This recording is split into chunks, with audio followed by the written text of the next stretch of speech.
नमस्कार, मी भाग्यश्री गावची चवमध्ये सर्वांचं खूप खूप स्वागत करते। तर आपण आज खमंग अशी कढीपत्त्याची चटणी बनवणार आहेत। तर चला आपण कढीपत्ता घेऊन येऊ। आपल्याला ताजाच कढीपत्ता भेटतोय। आपल्या शेतामध्ये भरपूर असे झाडं आहेत, घराजवळ पण किती छान असा आहे। 2 दिवसाला जरी चटणी बनवली ना तरी काहीच हरकत नाही। 2 फांद्या मी कढीपत्ता घेते। गावरान कढीपत्ता इतका छान सुगंध सुटलाय त्याचा। आपण जर दररोज 1 चमचा जर खाल्ला ना किंवा 10 पानं खाल्ले ना आपले 2 महिन्यामध्ये आपले पांढरे झालेले केस काळे होऊन जातात। त्याच्यामुळे आपल्याला कढीपत्ता भाजीमध्ये खात जायचा आहे, चटणी बनवून खायची। किंवा तुम्ही जर कढीपत्ता खात असताना तर रोज 10 पानं जरी चवून खाल्ले किंवा 4-5 पानं जरी चवून खाल्ले तरी त्याचा कोणताही इफेक्ट नाही। चटणी खूप सोपी आहे बनवायला। स्वच्छ असा धुवून घ्यायचा आहे। काल पाऊस पडला होता तरी सुद्धा आपण एका पाण्याने धुवून घेणार आहेत।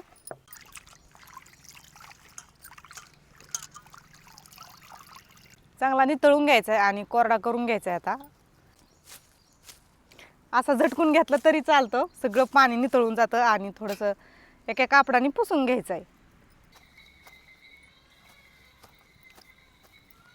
वाढला तरी पटकन सगळे पानं बाहेर निघतात, सगळे पानं येतात।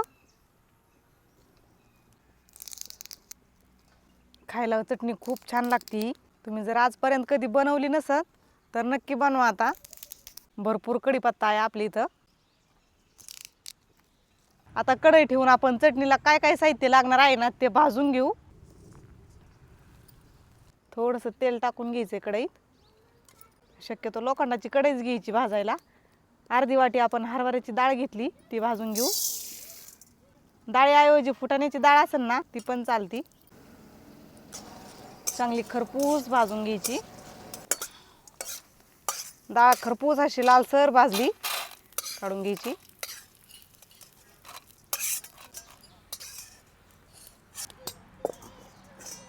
अर्धी वाटी उडदाची डाळ घेतली, ती पण चांगली खरपूस भाजून घ्यायची।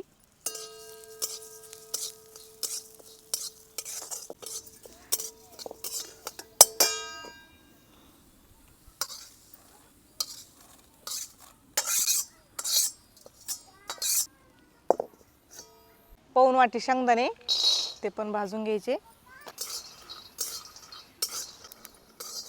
अर्ध्याच्या खाली वाटी आपण तीळ घेतलेले आहेत, ती पण टाकून घ्यायचे शेंगदाण्यामध्येच।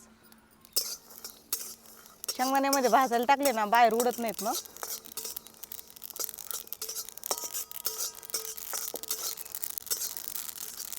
तीळ आणि शेंगदाणे पण छान असे भाजले तर ते पण काढून घेऊ।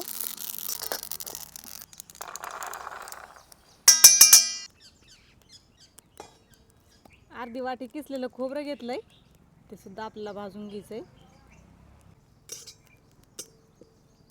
खोबरं भाजायला तेल टाकायची सुद्धा गरज नाही, आपोआप खोबऱ्याला तेल सुटतं भाजताना। आपलं खोबरं पण छान असं भाजलंय।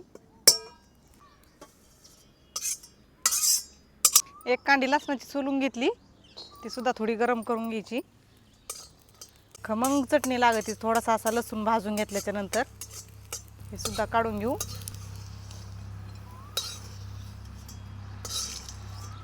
आता ह्याच कढईमध्ये थोडंसं अजून तेल टाकायचं आहे, भाजून घ्यायचं आहे। कडक होईपर्यंत भाजून घ्यायचं आहे।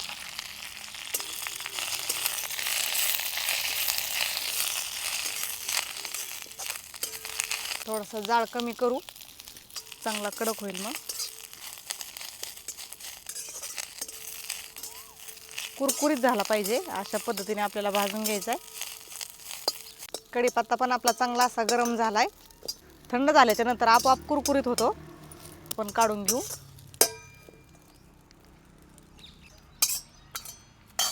तर सगळं साहित्य आपल्याला थंड होऊन द्यायचं चांगलं।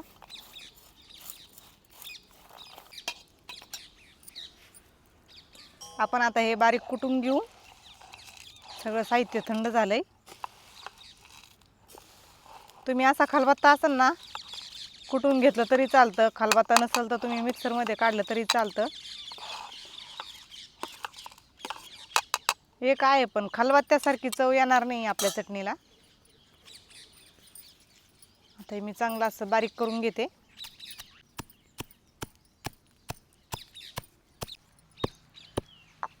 याच्यामधलं बारीक झालंय, आपण हे पण टाकून घेऊ.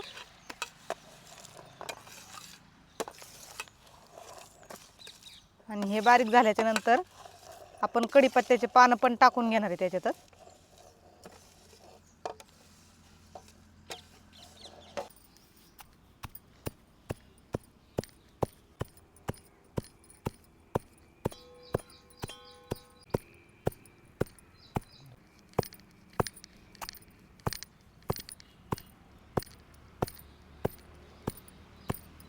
आपण आता हे पानं पण टाकून घेऊ याच्यात.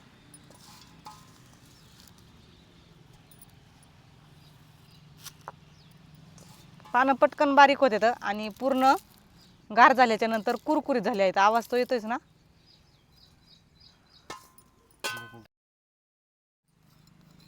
हे पण टाकून घ्यायचं आहे.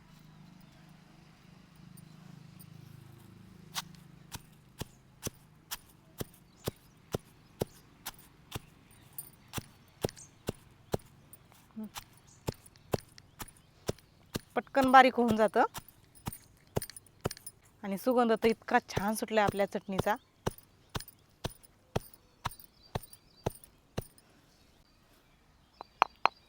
याच्यामध्ये टाकून घेऊ चवीनुसार मीठ आणि लाल मिरची पावडर.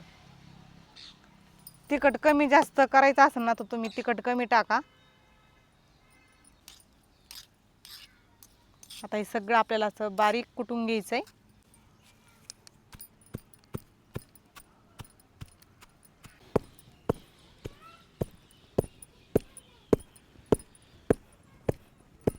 आपली छान अशी चटणी कुटून झाली. भरपूर वेळ लागला पण सुगंध इतका छान सुटला ना आपल्या चटणीचा, मी सांगू शकत नाही.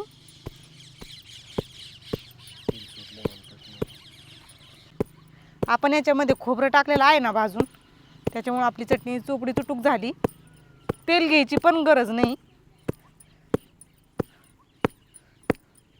आपण आता काढून घेऊ.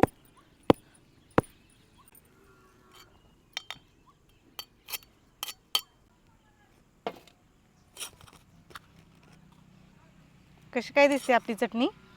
खूपच छान. छान दिसते ना. हो, खायला पण अशीच छान लागते चवीला. कुटायला भरपूर मेहनत घ्यावा लागते पण.